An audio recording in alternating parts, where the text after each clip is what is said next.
A lot of what I'm going to be telling you today is really stuff that I expect you'll think, oh, of course it is. Everybody just sort of turns around and says, well, why didn't I spot that? And it's usually just because they haven't looked. You apply the same inquisitive mindset and you come up with surprisingly fundamental answers. So whether you're just looking at a single building or whether you're looking at a sort of vast area of moorland, and whether it's prehistoric or even Cold War. So we'll start by going and looking at the obvious bit, if you like, the standing bit. Well, just looking at the detail of this, I mean, the fan vaulting is very distinctive. That's very much of its period. We're looking at the back of the gatehouse, aren't we? Built by Archbishop Kemp. Those are his arms up there. The arms of the Archbishop on the left and his arms on the right. Archbishop Kemp was around from 1426 to 1452. That was his period as Archbishop. So we've got a fairly good idea when this building dates to. The gatehouse always seems to survive, and the rest of the buildings get knocked down, and that's not an accident, I don't think. Gatehouses in the medieval period were enormously symbolically important. They were the place where, whether you were the greatest landlord in the country or whether you were the poorest peasant, the entrance to your building was the point where you either denied access to people or allowed them in. Well, those of you who are interested in timber framing and medieval buildings, there are various things you can look for in any building that you can see in this room. One of the most important things in this room is one of the least conspicuous in a way. You see where on all these beams there's a sort of chamfer along each corner, and at the end they end in a little triangle there. Those are very useful because they tell you you're dealing with the original end of the beam. But I don't think they're all original. Medieval beams of that period would have what's called a wave stop, which that's just a simple stop. It just comes to a neat little triangle. A medieval one would have a much more fluid line to it, so I think those have been replaced possibly relatively recently. If you were very wealthy, the wealthier you were, the closer you spaced your timbers. So from a structural point of view, that it's ridiculously overbuilt. But what you're doing is showing off your wealth because you can afford to buy this timber. The windows on both sides are original, and again we've got some fantastic details up here, lovely little details. That would make a stonework conservation person's day, I should think, to clean those up. And again, original doorways there. The fireplace is always worth looking at. That's, I think, a replacement. I suspect this has been inserted into an original fireplace opening and possibly reduced in size a little bit.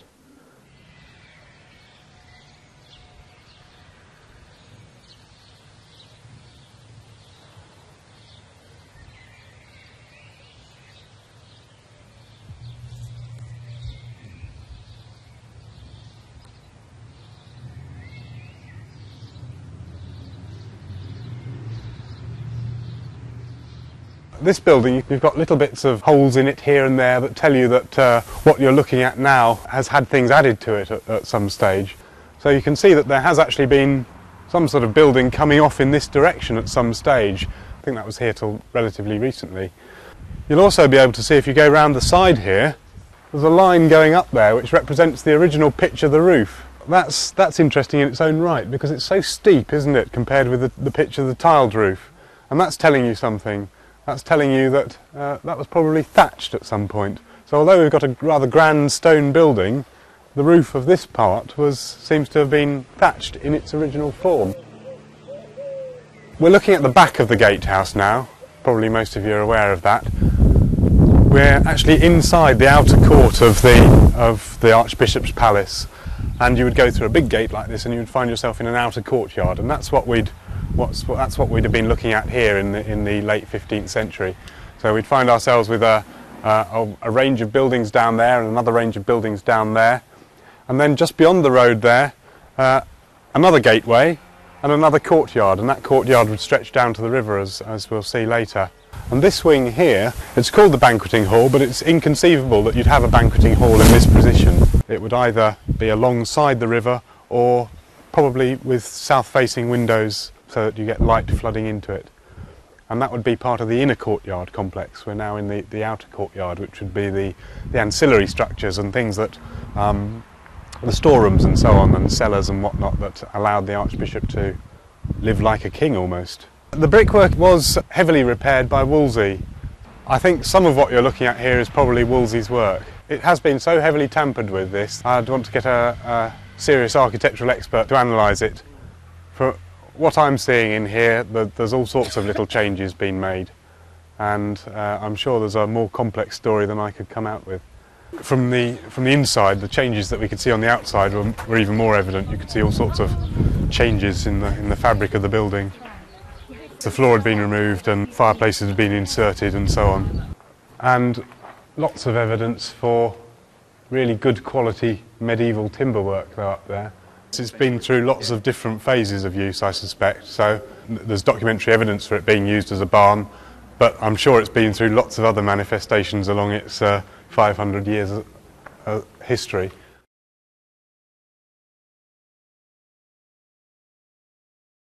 For the first time, we're close up to some of the evidence that you'd look for in medieval timber frame buildings of lesser status, if you like. You can see all these notches cut along the top of the beam there. That's where the joists have sat to support the floorboards above.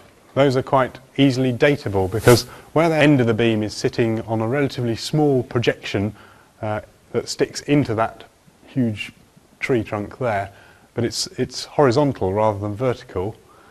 That, generally speaking, means you're dealing with a piece of architecture before the middle of the 16th century. And those are always the first things to go because, of course, after the middle of the 16th century, they realised that if you've got the bit of wood vertical, it's much stronger than having it horizontal. Actually, that's an inserted wall, isn't it? The whole of this wall is inserted. Yeah. I hadn't noticed that at first, which then makes it even more interesting that we've got timbers of different quality in this part from the ones we saw in that part. If that wall's been put in, then we're dealing with a single space. Yes, it may be that the building has ended at some point here originally, and then been extended, and a wall has been put back into more or less where the building originally ended. That would explain what you've got, I suppose.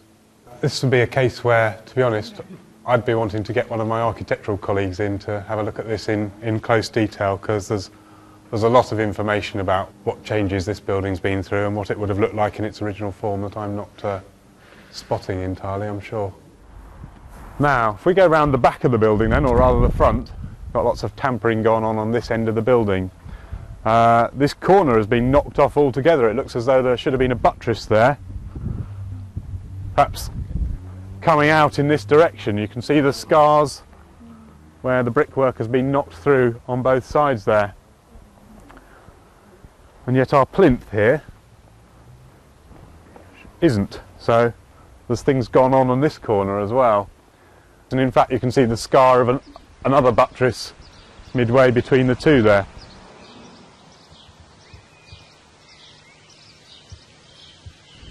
You can immediately see that if you thought it was ornate on the rear side of the building, the front side is even more ornate, and that immediately tells you that we're dealing with the outside here. Masses of symbolism in all that.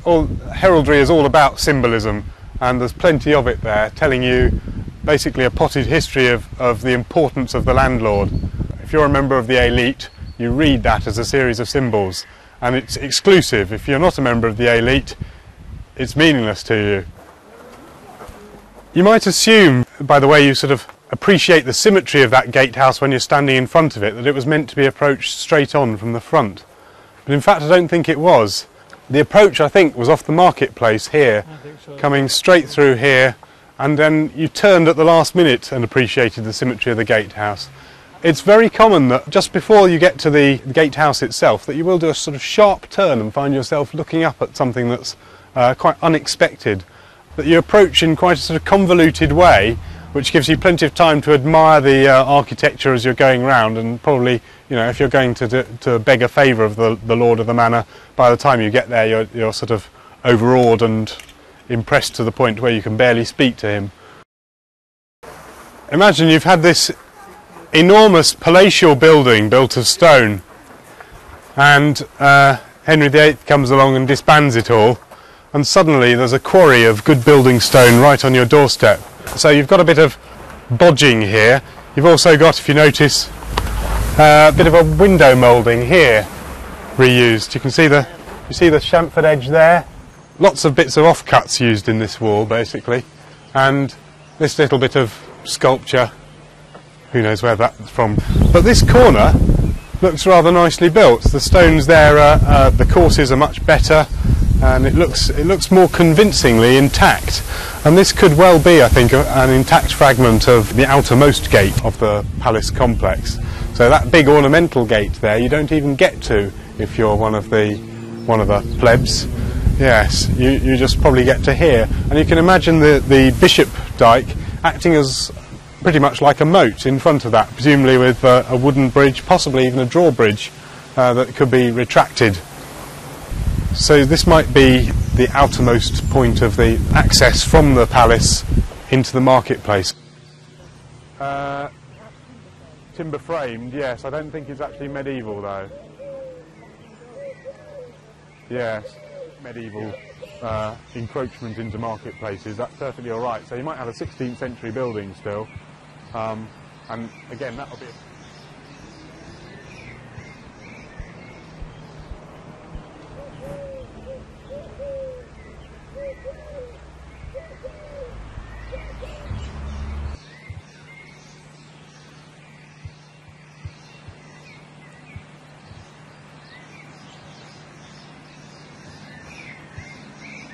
Presumably, if these are running off the Bishop Dyke, they're an undershot wheel, which is essentially just the flow of the water past pushes the paddles round rather gently.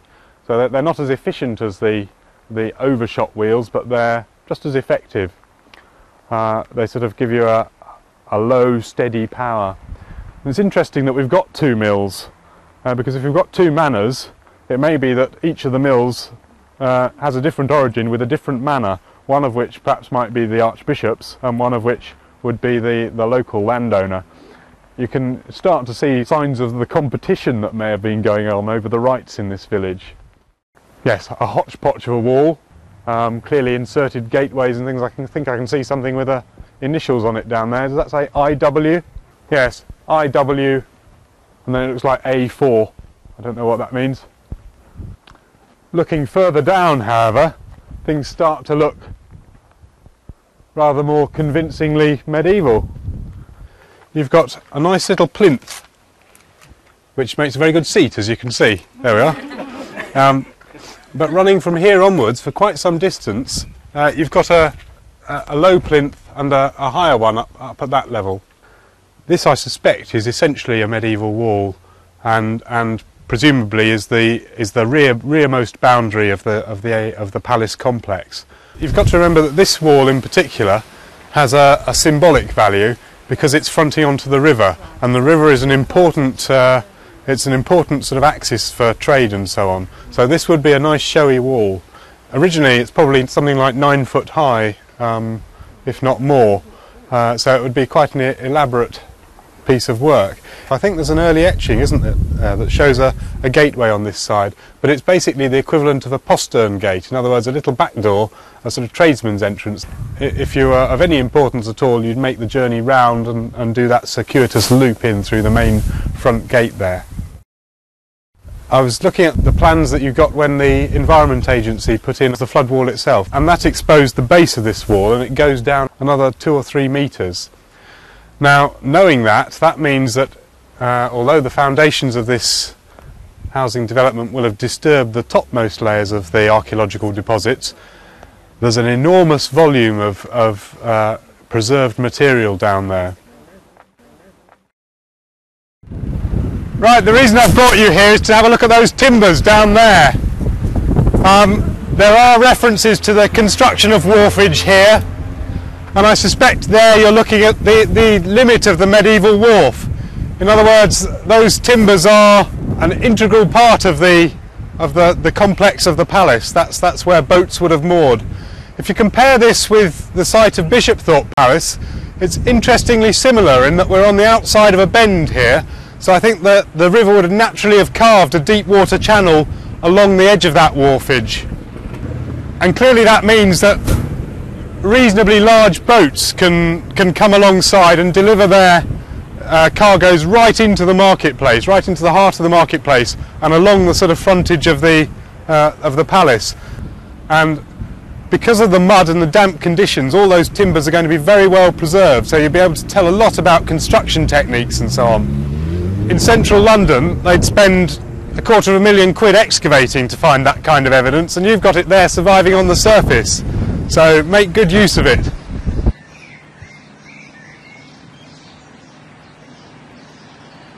When I initially saw this, I thought, aha, excellent, we've found some bits of the palace that have been reused, that's rather nice. But I gather that actually this was shipped up here just after the Second World War. It was some of the bombed out church in Hull. You've got window tracery in there, quite a lot of window tracery in fact.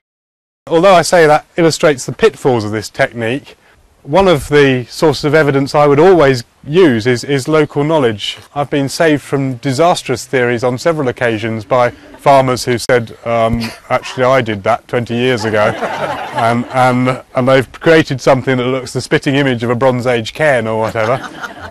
This kind of thing, you know, if you'd told me this was just a 19th century folly kind of thing, and reusing some bits of stone that had been dug up on somewhere over there, I wouldn't have been at all surprised. But again, that's where you as a community group have a great advantage over me as an outsider effectively. You can find out this sort of detail and sort the wheat from the chaff. As often as not, it's as important to identify the things that are relatively recent and to sort out things that you can't prove as much as to make big discoveries and find things that you can prove. It means that in terms of understanding the whole place, you're on a much securer footing if you do that work as well. It's not Anglo-Saxon or anything, I don't know, but I'm not an expert on church architecture, unfortunately. That's 12th and the rest is later, isn't it? I wouldn't be surprised, in fact, if the later bits of the tower there, the stone might have come from the palace again. When you look at where the church is located on a piece of locally high ground, that's what makes me think that this would be a likely place for the earliest settlement. And think how far we are now from the marketplace, and also how far we are from the moat over there. The key thing really is that we're looking at a settlement that's got more than one focus. We haven't got church next to green next to marketplace, which is what we might expect if it was a straightforward village. We've got the church and possibly the core of the early settlement on the local high ground down here. We've got what looks like a plantation by the Archbishop up at that end, and then we've got the manor, the Keysbury Manor over there. I wouldn't be surprised though if we haven't just got two manors here, but parts of a third. We seem to have three different sort of focuses of interest around the village. Where you've got the road swinging around and going straight through, and it goes straight onto the crossroads, that is essentially the most logical route through the village, isn't it? It's straight through. I think what you're seeing is that the Archbishop's Palace, the precinct, has been plonked over the existing road system right up to the edge of the waterway, and that the original road did used to go straight through where what you're calling the new road goes now, and that basically forces everyone to move round the edge of the precinct. So the new road is actually the old road being reinstated. So what you're seeing there is the Archbishop buying up a block of land and go round the edge.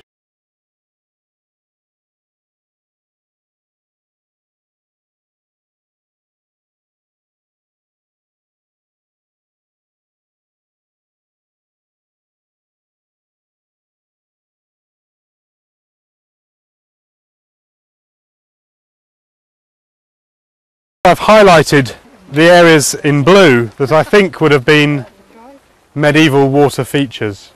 Well, on this plan we're standing, again I'll hold it up like that so that you're in the right position, the right orientation. That fleshy pink bit in the corner there means that this is an area where there's been later spoil dumping to infill this. I suspect we shouldn't think of this as stopping here, we should think of it continuing on along that hedge line. And in fact, as you get into the undergrowth over there, it broadens out and you're back at a fairly substantial, well, let's call it a moat, because that's really what it is, I think. The key question is, did the far end of the new cut actually continue into the Bishop Dyke, or did it, as the very slight traces just this side of the fence suggest, did it actually turn before there and perhaps go more or less parallel to the Bishop Dyke as a separate body of water? In which case that will be quite interesting, because you've got a sort of causeway between the two stretches of water there. So we're just getting hints of an ornamental layout that really doesn't survive very well apart from these big hollows. You've got quite an extensive area that's been scooped out and is all quite uneven. Looks to me like quarrying, presumably for clay or something like that. And you can see there's a little ditch being dug through the remnant of the bank there in order to sort of let it drain into the new cut.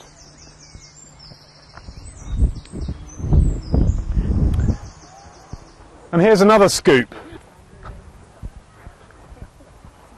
Now this little hole that's been dug into the bank here, well, you don't have to look very far to see what's happened here.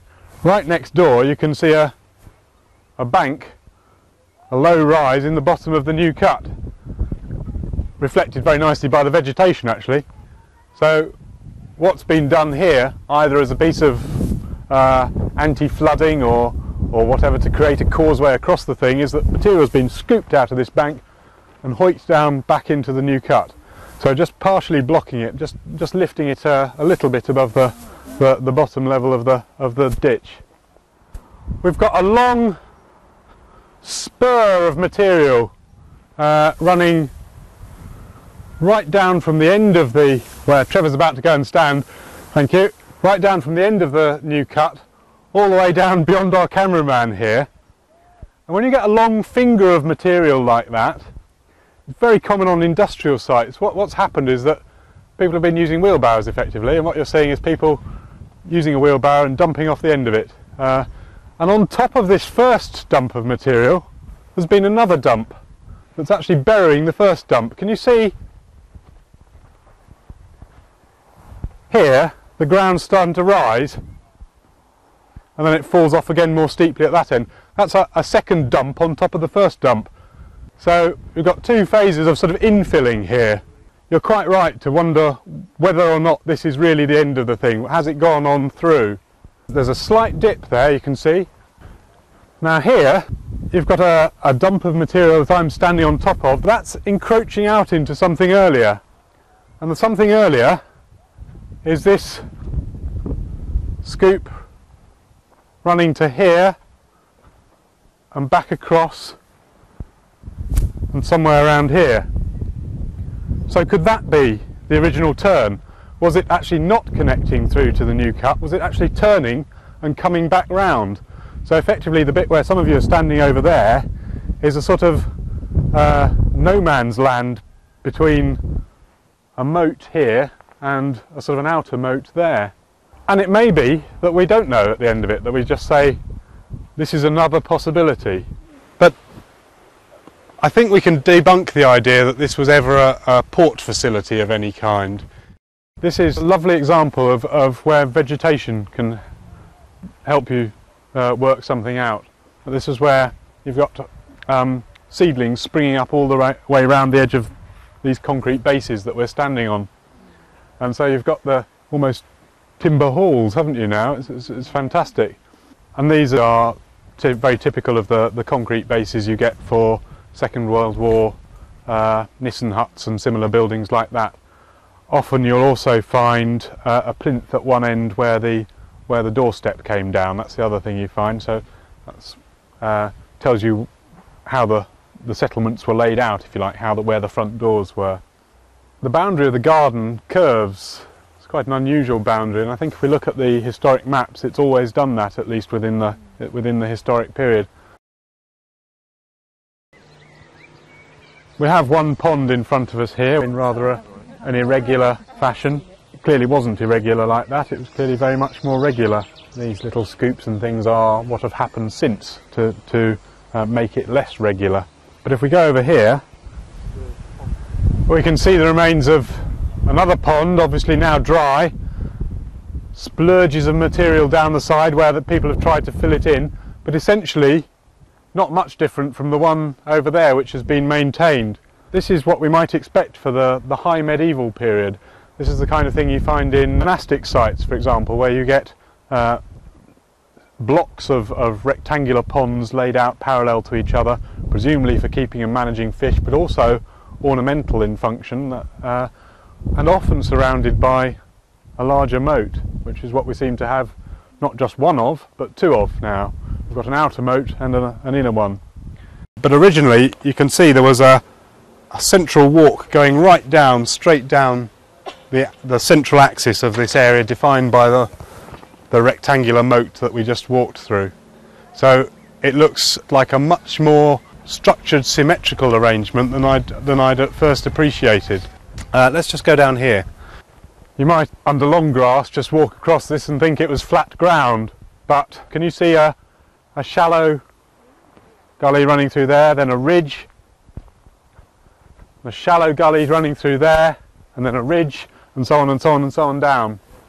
That could easily be post-medieval ploughing. It could alternatively be medieval fields associated with the early settlement. We're outside the early settlement, and these could be the open fields associated with them. But these essentially extend not quite as far as the edge of the moat over there. And we're more or less here on the point where they end. In other words, they're very short strips. Medieval strips would be 2 or 3 times that long, sometimes even longer. Behind you you've got the same thing. Another furrow running down here, Trev standing on a ridge there, Trevor Abbey, and then beyond another furrow, another ridge and another furrow. I think we'll find that when we've got these down on paper, that we'll find that these don't match up, that the ridges in this half are staggered from the ones on the opposite side. In other words, we're not looking at an episode of ploughing after the desertion of the site, where they've just smacked across the top of everything and ploughed right over everything that was there earlier. And these are, if you take their total length, the 2 halves, are about what you might expect for a medieval field. So, the argument goes, if you've got a staggered set of ridges on either side of a central gap, is this again some kind of ornamental feature? And coming back to what we were saying about orchards earlier, ridge and furrow was very much favoured for planting orchards on. You plant your trees along the top of the ridges because they had better drainage that way.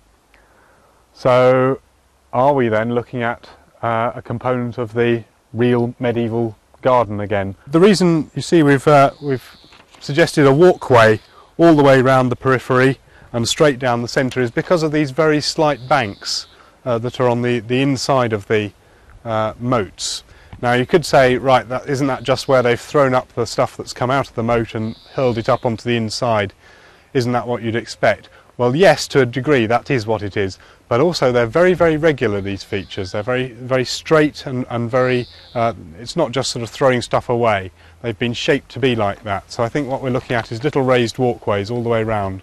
So you can imagine people, the Archbishop and people who come to see him, sort of doing these sort of promenades around the perimeter, looking at the central features, but cut off from the world outside, effectively. Now, to me, this is more exciting in its own way than the palace.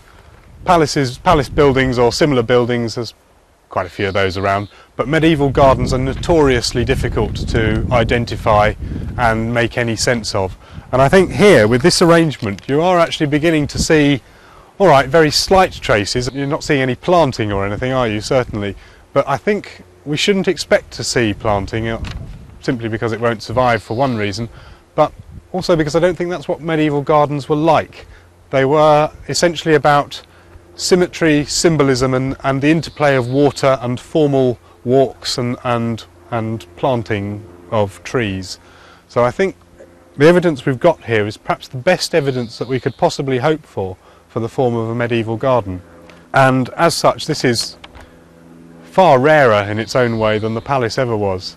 So now that you've started to manage it, the heritage of this piece of land is extraordinarily important. This is all that's left above ground that's still well preserved, so treasure it, because it's a very important place.